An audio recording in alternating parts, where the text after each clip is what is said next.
কথা বলবো। বলো। তুমি আমার সঙ্গে যাবে? ভাই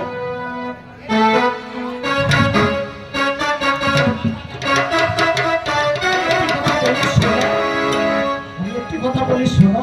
হ্যাঁ বলো।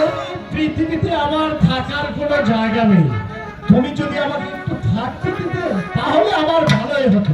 আরে তুমি বলার আগেই তো আমি তোমাকে বলছি তুমি যাবে আমার সঙ্গে। হ্যাঁ আমি যাবো।